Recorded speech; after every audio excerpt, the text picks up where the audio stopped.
the startup scene, like you said, tech, traditional tech, and then also probably peripherally in VC or maybe even directly.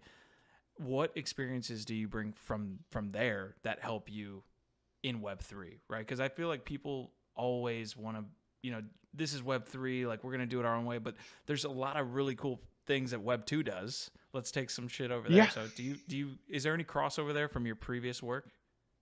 for sure. I mean, I think the biggest thing, and our entire core team is startup guys, I guess you can call us, that have been part of both early stage and slightly later stage companies that have been successful in that space. And the biggest thing that teaches you is to adapt, right? Like, especially within the NFT space, but even with other DeFi projects, I think a lot of brands and projects struggle to adapt.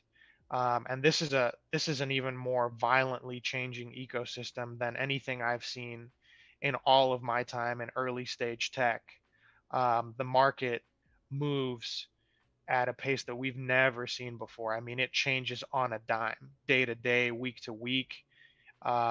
And so, how do you adapt to those changes? How do you go from an environment where every other project was selling out as long as they had a roadmap and a pitch deck, which resembles some of what has happened in venture investing at certain times, to one where you have to show traction, and where that, again, because that community is so small, um, I don't want to call it wash trading, but it's a lot of circular trading in terms of people trading assets back and forth.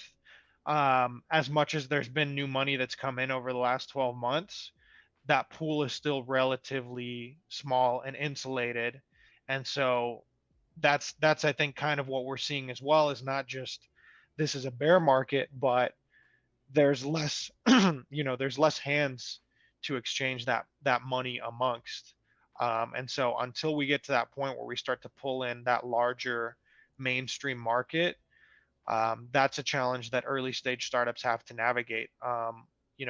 There's a really good book that I highly recommend to any builder in this space or any space called Crossing the Chasm, that completely changed my mindset in terms of how companies are built, from a market first perspective, right? Because, even at the venture stage, it's very easy for companies to get locked into, their echo chamber with their early users, and not really look at the wider market in terms of what they're trying to build.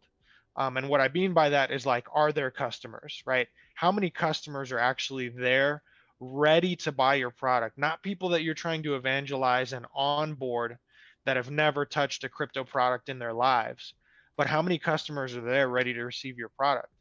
You know, we're, in the NFT space, it's probably still under a million when you take, the Ethereum ecosystem.